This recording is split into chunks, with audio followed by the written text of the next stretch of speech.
Shalom Aleichem, bonjour à tous. La paracha que nous lirons ce Shabbat, si Dieu le veut, est la paracha de Matot Masa'e, au chapitre 33. La Torah nous apprend que Moshe a consigné, c'est-à-dire qu'il a noté avec précision, tous les déplacements des Béné Israël dans le désert. Ils ont déménagé au total 42 fois, en l'espace de 40 ans. La Torah dit « Elle Masa'e Béné Israël » Voici les déplacements des enfants d'Israël qui sont sortis du pays d'Égypte. La question que tous les commentateurs se posent est la suivante. Mais pourquoi donc mentionner tous ces déplacements dans la Torah ?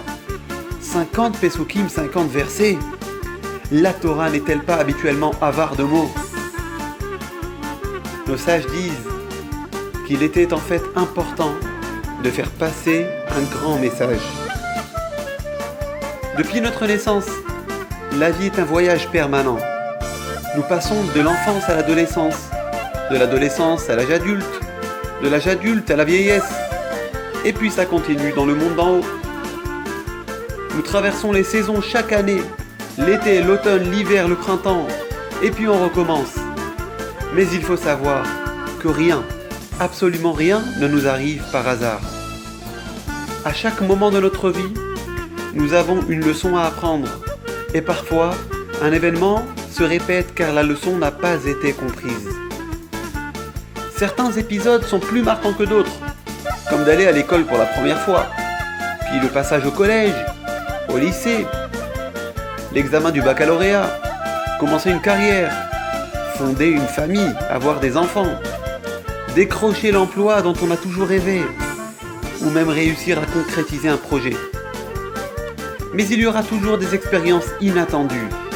Certaines feront de bons souvenirs et d'autres des moins bons. La Torah nous rappelle en fait dans cette paracha que même si nous avons atteint notre destination, nous devons toujours être conscients du chemin parcouru, des difficultés que l'on a rencontrées et des exploits dont on a été capable. Chaque étape, chaque moment a un rôle à jouer dans la construction de notre personne. Les réussites et les échecs nous font grandir. Nos parents, nos amis et même nos ennemis nous ont aidés à atteindre notre but.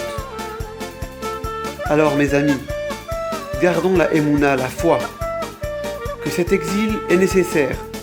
Il ne fera que rendre plus majestueuse la venue du Mashiach et la construction du 3e temple du 3e Beth Amikdash. Amen. Shabbat Shalom et à la semaine prochaine.